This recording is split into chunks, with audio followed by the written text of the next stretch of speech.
Hi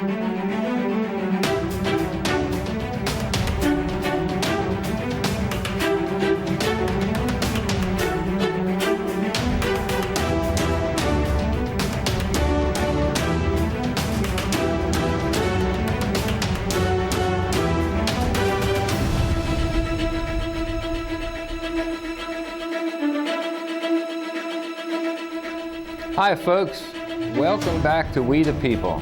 I'm Dave Gallus, your host. As you may see behind me, I'm running for New Mexico State Senate in District 37. I'm challenging Bill Soules. My area covers from I-25 up to and over the Oregon Mountains, and then it goes at the southern border at University Avenue, including Talavera behind A Mountain, travels north almost to Upham, just past Radium Springs. So my platform is 4 parts: education, jobs, family, and security. Today I'm going to touch on a subject, and you may notice that the name of the topic is Start a Fire, and I'll explain that in a minute. Family is one of my main concerns, and family, I include unborn children.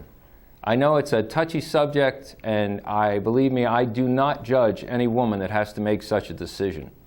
But I also believe that women aren't fully informed when they have to make that decision. There's so many things involved. I can't imagine what it must feel like. So I'm not going to speak from the woman's point of view.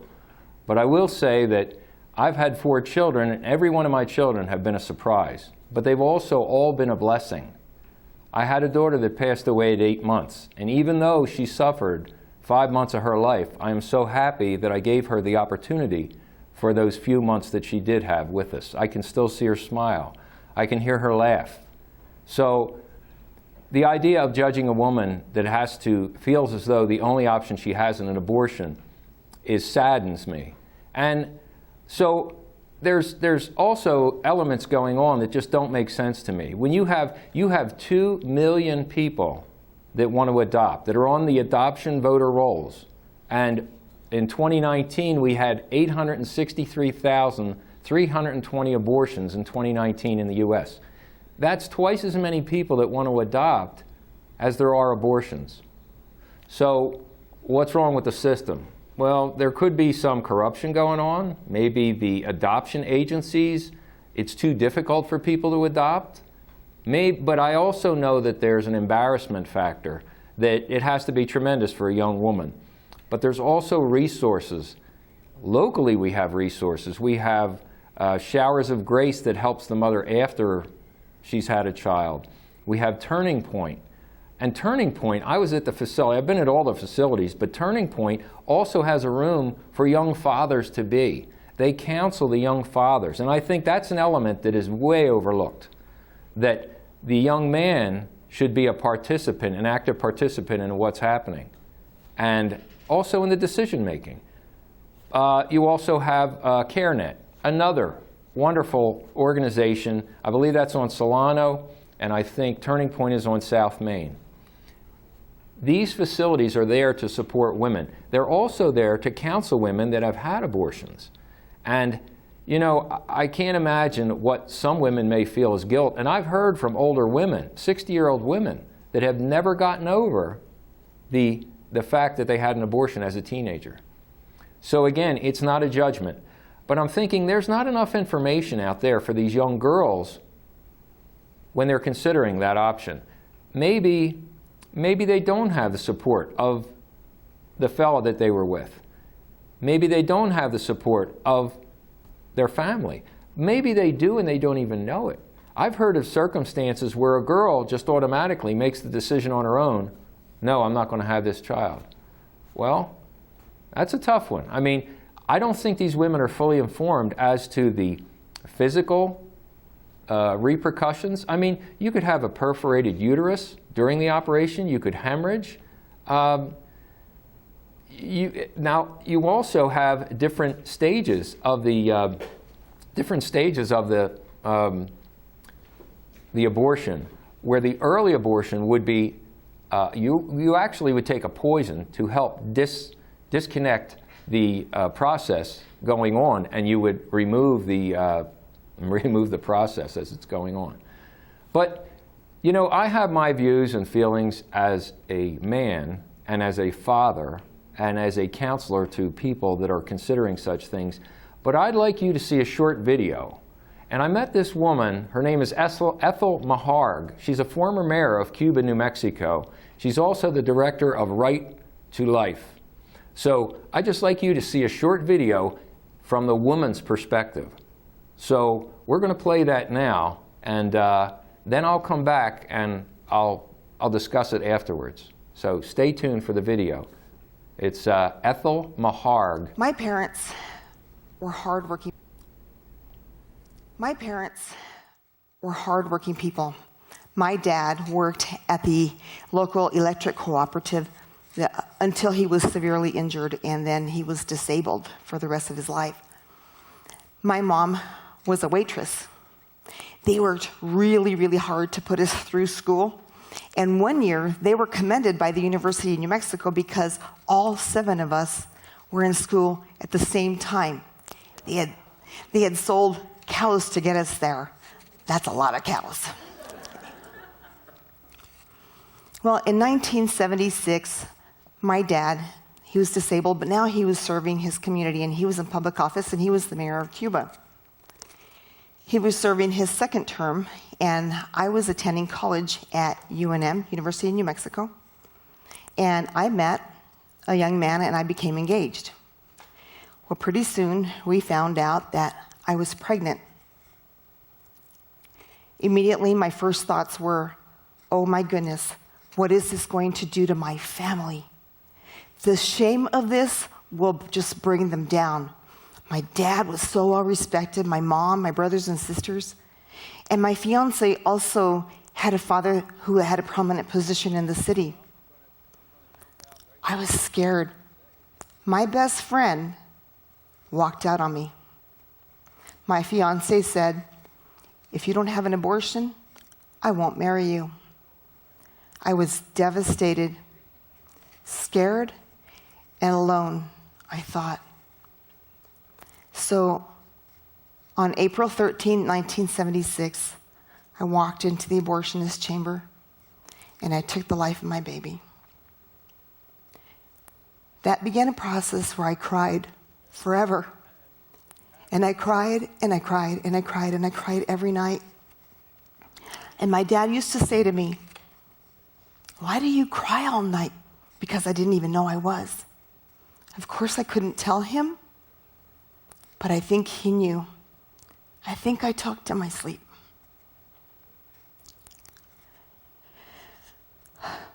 The next year, 1977, my fiance and I were married, but I never got over the abortion. And he used to tell me, you love that baby more than you love me.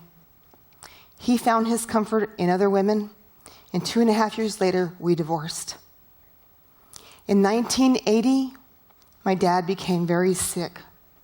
And I remember sitting around the kitchen table with him, with my older brother, and he told my dad, Dad, my girlfriend and I are going to break up. He said, oh, I'm so sad, because I was really hoping that you would have got married and given me some grandchildren. My heart sank because the one thing that I could have given him, I stole. 2 days later, my dad died.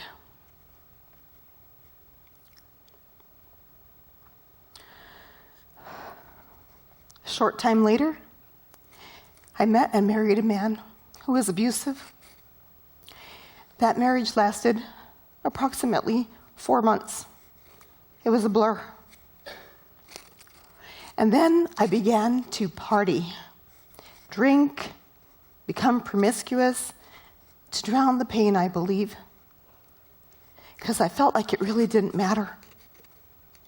So then, God, don't you love those words? Then God led me to a Christian barbershop because I was a barber. And I began to work with these people, and he led me there just in time because, you see, I had been so devastated by my abortion that I felt if this is all there is to life, I would just like to check out. So I began working in this place, but these people were really weird. They used to go around saying things like, "Praise the Lord. Hello, brother and sister." And I thought, who are these people? And then they listened to this really weird music, Christian music. But pretty soon, when I'd leave work from that shop to my car, my station began to change. And as they were Christian, they attracted Christian clients. So one day this woman came in, and she says she came in for services. And then frankly, I never saw her again. I don't know if she got a bad haircut or, maybe she was an angel sent from God. Because she asked me this question. She said, "Ethel, do you know if you were to die tonight, where you would be?" I fought back the tears and I said, "No, I don't." It seems like every pastor in town came to visit us that day, and they were all inviting me to church. Well, on that weekend, on August 23rd, 1982, I surrendered my life to Christ. Amen. A short time later, this wonderful man came into my life. And God brought him to me, and he was wonderful. We dated for a while off and on, but he was such a rock for me. And a short time later, he asked me to marry him. And I had not spoken in my abortion, but I thought he needed to know if he wanted to marry me. He just had to know. I thought if he could handle that, then he could marry me. We'll be married 30 years in February. Thank you. He's awesome. I couldn't have done half the things I've done without him, so I'm so grateful for him. Thank you, Dean. Then the Lord was really good to us, and he gave us children. That's our son. Those are 2 daughters. And then after that, the greater part of it is grandchildren. Nisa, she's 14, our 2 grandsons, and our little granddaughter. They are the joy of our life. They have just brought us so much joy. Well, through a series of difficulties, every marriage experiences them, right? Still, we found ourselves, one of them was a car accident that nearly killed me. I was driving down the road, and an armored truck pulled out in front of me, and I slammed into it about 40 miles an hour, and it nearly killed me. I was later diagnosed with PTSD. I was freaked out. I was so afraid to be in a car. I would curl up in a ball. You did not want me as your passenger. I would make you crazy. Well, after that, Dean got a phone call, and they said, "Dean, tomorrow's your last day of work. Our company has just pulled up stakes, and we're all out of work." It was an economic time like now. So there we were, no job, messed up wife, and we're thinking what to do. Well, the financial stress got to us so bad that we even considered divorce. Why do we do that, right? And so then we put a calculator to it, and we soon found out that we could not afford to get divorced. So we stayed together. Who knew being broke could save a marriage, right? So eventually we found ourselves homeless. We ended up back in Cuba, New Mexico with my mom. We'd moved in with her. But God, again, was so good. And with a comb and shears in hand and an income tax refund, God helped us open up a business and became really successful. I was still a hairstylist. But shortly I became involved in my community. And in 1996, I became the first elected woman mayor of the village of Cuba. And there I am, being sworn in by my brother with my 2 daughters at my side, taking the oath. Look at that hair. And I brought some great things to Cuba. God was with me. He helped me bring lots of jobs to the community, and I left it financially very healthy. But the last 4 years were extremely difficult as my counsel fought me on every aspect, okay? And so I prayed a lot. I just learned how to pray. But God still gave me great success, and here I am with 2 governors in New Mexico, Gary Johnson, and then Bill Richardson. In 2006, I lost the last election. I say thank God now, but I was a little bit out of sorts. I'd served office for 10 years. I didn't know what to do with myself. But God was so good again. In the process of that, I just did things. I was trying to climb that ladder of success still, and I co-authored 2 books. The Unstoppable Woman's Guide to Emotional Well-Being, Dealing with Fear, and The Unstoppable Entrepreneur. And I was working on getting my speaking career up and running, but somehow things just didn't work. Then God opened up a position at a pregnancy center. As part of that, my executive director said that it would be good if I took this training called Morning to Joy, a class that helps women heal from abortion. And then she asked me the dreaded question. She said, "Have you ever had an abortion?" I looked at her and I swallowed hard and I said, "You're only the second person to know." So I began Morning to Joy. And I walked into that class because what had happened was I had kept a secret for 37 years, ladies and gentlemen. 37 years I had intended to take that secret to my grave. I didn't want anybody to know that. See, I had been saved and forgiven, but I just thought this was too big for God. But on August 23rd of this year, 31 days to the date of my salvation, God led me into Morning to Joy, bound up with fear, and he led me out a free woman.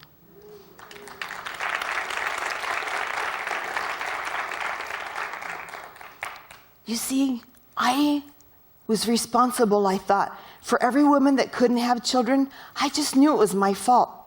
Both of my daughters had miscarriages, and I just knew it had been my fault. And then I learned that abortion causes a form of PTSD called PASS, post-abortion stress syndrome. And I thought, oh my goodness, which brings with that guilt, anxiety, depression, and thoughts of suicide. And I had certainly been there. When I walked out of there, I was free, completely free. You know that accident? No more. I have no more fear. PTSD is gone, thank the Lord. Now, if I could do something about hot flashes, that'd be great. Thank you, Lord. But you know, the more I learned about PTSD, the more I learned about abortion and the effects of it, I was furious. I thought 37 years of my life had been taken.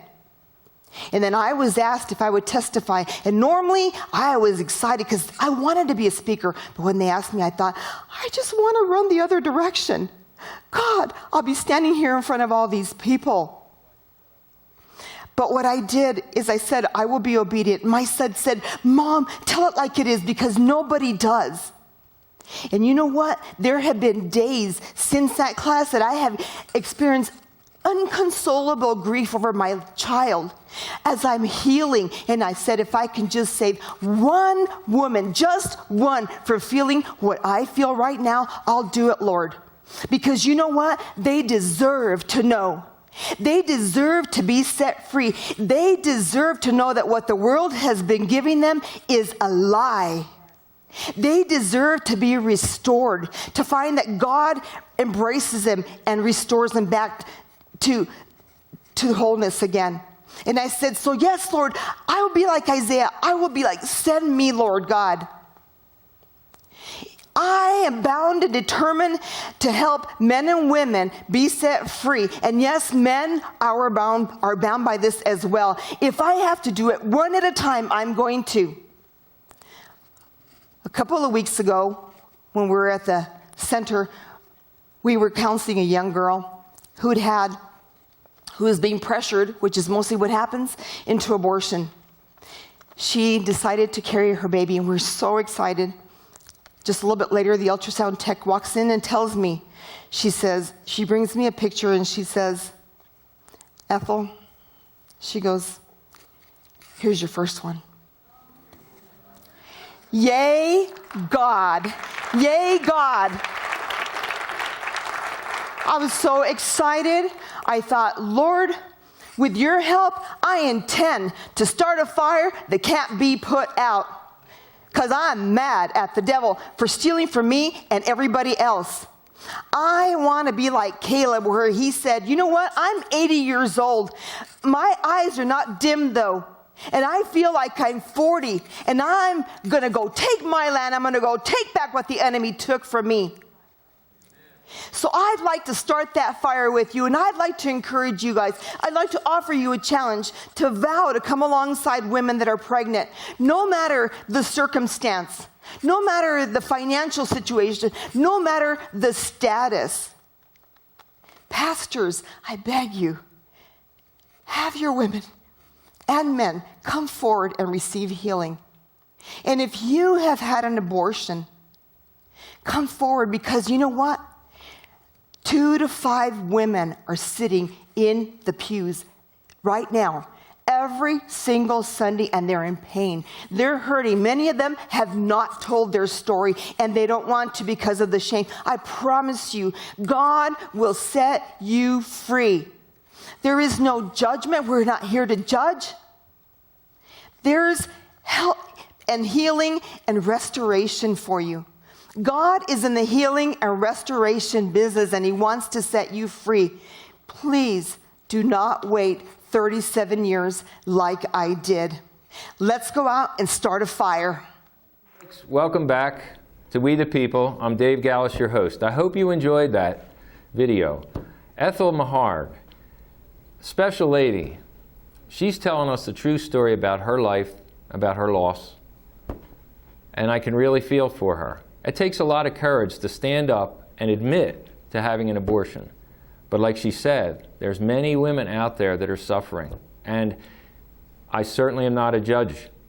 God is our judge. I'm not judging. And I'm sure God has forgiven these women. And probably the hard part is for them to forgive themselves. So I am always, as a state legislator, when I'm elected as senator, I will promise you I will always submit bills and vote for life. My opponent, Bill Soules, will not do that. In the past, he has voted for abortion up to the point of birth. He has accepted campaign donations from Planned Parenthood that to me is a business to make money. Absolutely. We had a neighbor, Tony Levatino, that was an OB-GYN doctor that lived in New Mexico. I believe he lives in Arizona now. He travels the country. He's done thousands of abortions. He spoke before Congress about how important life is and how important it is for the woman to be fully informed to know what's going on. I was instrumental in having a movie production put on at the Telshore 12, along with a lot of other people. But we had the movie unplanned. We bought out 2 theaters. We got a lot of people in to see the movie. Now, a 15-year-old girl, according to present legislation, a 15-year-old girl could have an abortion. Her parents didn't have to know or give their consent for her to have the abortion, but she wasn't old enough to see that movie without a guardian. Now, is that ridiculous or what? You know, we get aspirin bottles. A little aspirin bottle has a printout of all the side effects from aspirin. And yet a woman isn't fully informed as to what can happen during the abortion, the emotional stress, the spiritual stress that happens down the line. So, you know, our president is speaking up for life. He actually had, it's called the Protect Life Rule. And he's now made it so that the Title X provisions have been removed that will take federal money away from Planned Parenthood. They no longer, Planned Parenthood can no longer refer, promote, or perform abortions. Well, they can perform abortions, but they cannot refer or promote or send girls to a referral for an abortion. So Planned Parenthood withdrew from Title X. They're losing millions of dollars to do that. I think there's only one state that is now trying to make up the loss in federal money by paying for it themselves within their state. How they're going to do it, I have no idea. So, again, I can only speak from a man's point of view, not the woman's point of view. But you heard Ethel talk about her story. And as a matter of fact, next week, she's going to come on the show, and we're going to talk about it. I've been involved with the Coalition for Life down in El Paso with Mark Cavallari. I've been out on the Missouri Avenue Planned Parenthood Center praying for people as they go in. Some people turn away. I was helpful when we got money that we made from the Telshore 12. Thank you, Russell Allen, for putting that production on. But the money we made, some of that went to the mobile ultrasound machine. And it's a proven fact that when women actually see the ultrasound of their child in their belly, many of them don't get the abortion. There's other issues as well. I mean, the adoption agency, something's going on with the adoption agency. I can remember when I was a kid, there were orphanages. And I can remember my grandfather telling me that it was very common for neighbors to take a child in, to raise that child as their own when a family fell on poor times. So there's a possibility that maybe the church could be involved. As a missionary, we could possibly reinstitute orphanages. Right now, I believe it's social services and foster care, but I don't think that's working too well. One of these days, I'm going to have on a fellow I know that was a foster child and how it didn't work too well for him. But there are alternatives. I will always, like I said, come on the side of life, and I will do everything I can to help promote life. There's a big factor involved, the embarrassment factor for a woman. But I would say, when you weigh embarrassment and life, it doesn't seem like an equal choice to me. So again, speaking from a man's point of view, and having 4 children that were all surprises, I can remember I was 40 years old, I was just out of a long-term relationship, got a divorce, just met a girl, and now we're pregnant. It's like, holy smoke. A friend of mine said, have an abortion. I went, nah, what do you, I didn't even understand what he was saying. It didn't even compute. And I'm so glad that I never took that route, because Jason, who's now 30 years old, 29, he's been a blessing. He's been a challenge, as all children are, but he's been a blessing. So listen, folks, next week we're going to have Ethel Maharg on. That's the lady you saw in the video on next week, and we're going to discuss what the possibilities are. Like I said, she is she's the director. She's the director of Right to Life, and I'm sure she's going to have a lot to say, give us a lot of insights that we don't know about from the woman's point of view. So thanks for tuning in. Next week, Ethel Maharg, former mayor of Cuba, New Mexico. I understand it's a very small town, and I understand she did a very good job. So we'll see you next week, and thanks for tuning in.